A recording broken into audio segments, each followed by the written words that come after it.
Kembali di Kompas Bisnis, Saudara, kami masih akan membahas lebih dalam lagi. Sebenarnya seberapa besar sih kerugian lalu juga konsekuensi pencurian data di perbankan akibat serangan siber? Pagi ini kita akan bahas bersama Teguh Aprianto, founder dari Ethical Hacker. Mas Teguh, halo, selamat pagi, Mas.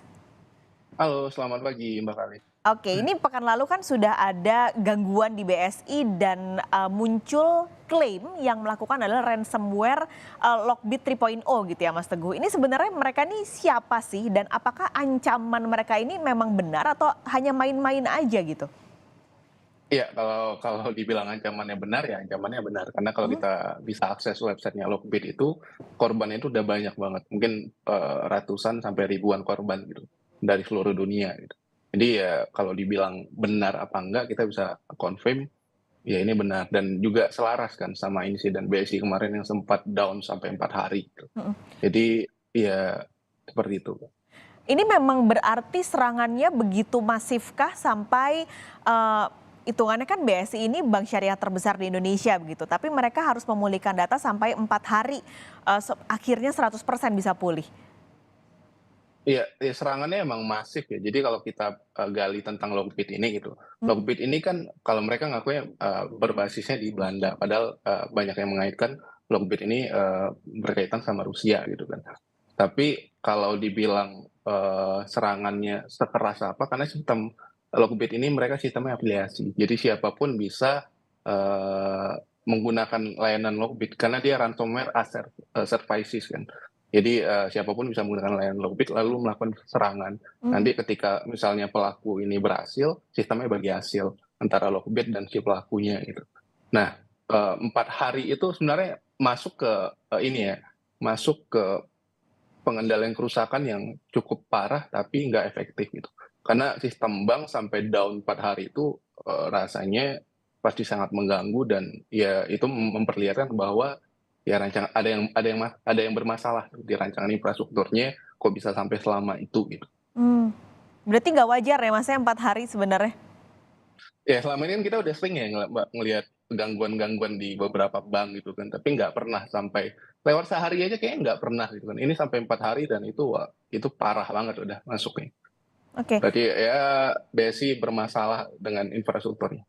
Nah, ini sebenarnya kalau yang dilakukan Lockbit tadi kan Mas Teguh cerita sedikit soal Lockbit, lalu mereka punya afiliasi-afiliasi. Nah, serangan yang mereka lakukan sebenarnya memang random aja ataukah mereka sudah melihat, wah ini perusahaan ini kayaknya emang lemah di IT-nya, jadi mereka sasar?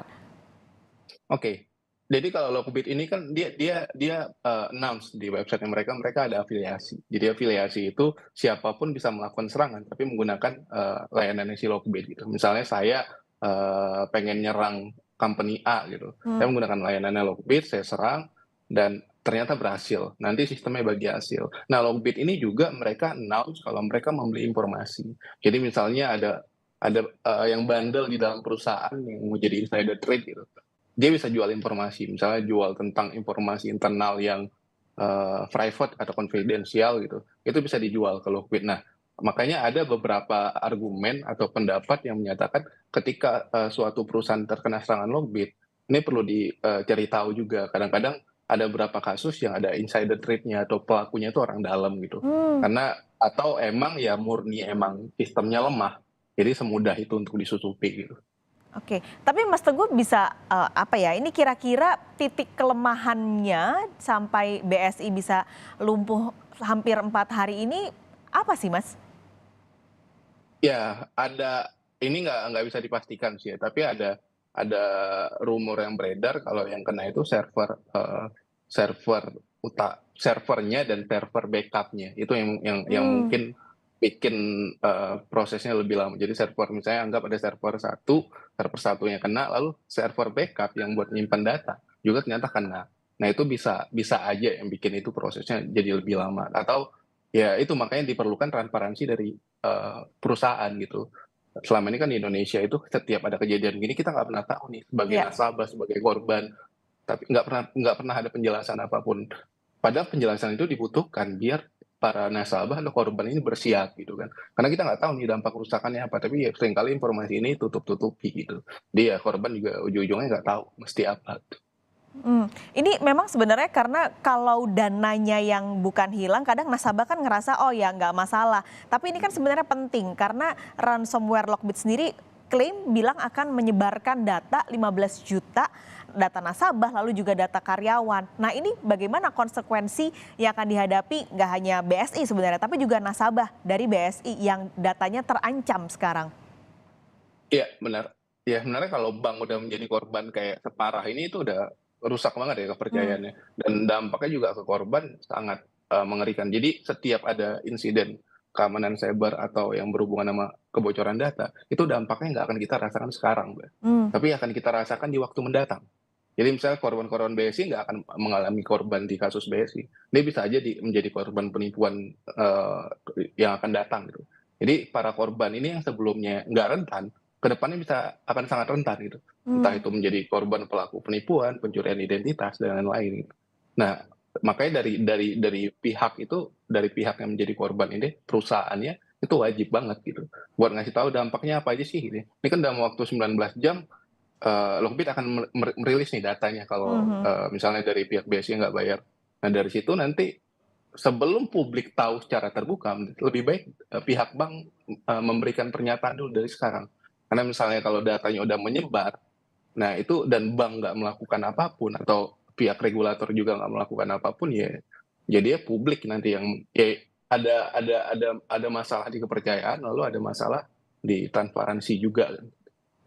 Tapi kalau data yang misalnya tadi ya, ancaman dari ransomware ini benar-benar dilakukan, bisa nggak sih data yang sudah dicuri atau sudah disebarkan kita ambil lagi gitu? Atau apakah ada upaya lain yang untuk bisa dilakukan untuk melindungi data yang sudah terlanjur dicuri ini? Kalau itu nggak ada sih, Mbak, karena Mmm, ketika suatu data udah berpindah ke komputer lain atau sistem lain mhm, atau server lain itu kan ya nggak ada jaminan data itu nggak di-copy kan, atau nggak diduplikasi gitu.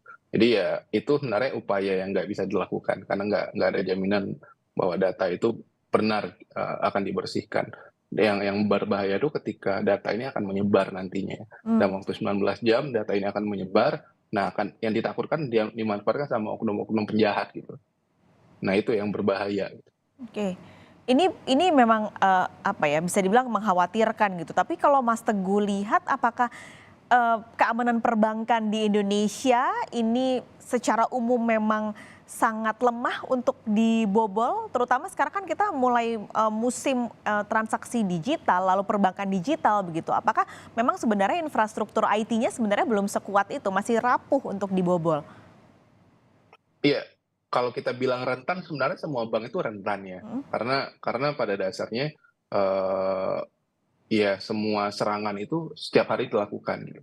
Makanya perlu sekali, kita untuk menyiapkan infrastruktur yang sangat baik gitu, mmm, dari faktor keamanannya dan lain-lain, lalu ada plan mitigasinya, lalu untuk damage control-nya gimana gitu.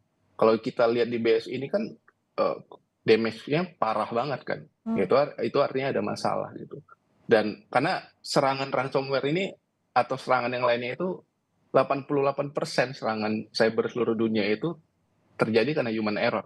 Jadi 88% itu artinya ada masalah di manusia kan. Nah mmm. kita selama ini seringkali sibuk mengamankan infrastrukturnya seaman mungkin, tapi kita lupa mengamankan manusianya. Nah kebanyakan kasus itu pintu masuk lewat manusia gitu. Nah beberapa bank udah ada, melakukan misalnya social engineering test untuk karyawannya. Jadi karyawan ini akan dilatih untuk, diuji coba untuk menerima, serangan social engineering.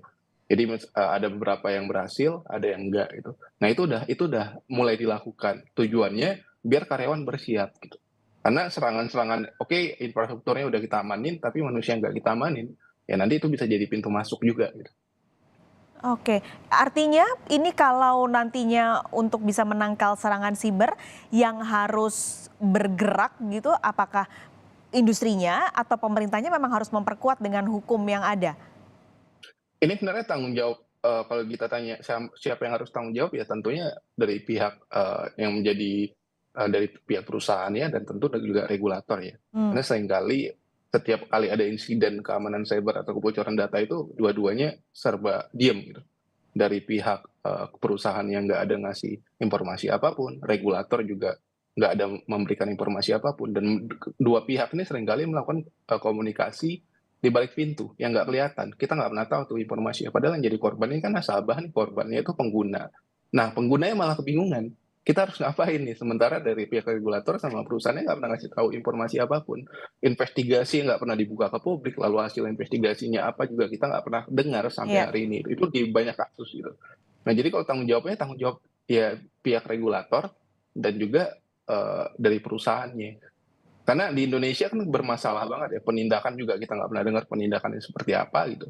Dan langkah yang dilakukan setelahnya nggak ada gitu. Hmm. Dan insiden ini terus-terusan berulang. Padahal kita punya lembaga yang katanya Badan Cyber, tapi kita nggak tahu lembaga itu ngapain selama ini. Gitu. Dan kayak keamanan cyber kita ini jadi kayak makanan sehari-hari gitu. Kebocoran data itu kayak setiap berapa waktu pasti kita dengar dan kayaknya nggak ada akhirnya gitu. Walaupun kita udah punya undang-undang PDP, tapi kan itu belum udah disahkan tapi belum berlaku gitu. Jadi ya kita lihat aja nanti Pak, kalau mungkin implementasinya udah ada tuh undang-undang PDP apakah efektif apa enggak gitu. Dan kembali mungkin untuk jangka pendek transparansi dibutuhkan supaya nasabah juga menjadi waspada akan hal ini. Mas Teguh, terima Benar. kasih sudah berbagi informasi pagi ini, sudah ngobrol-ngobrol di Kompas Bisnis. Sampai ketemu, sehat selalu Mas Teguh. Baik, terima kasih.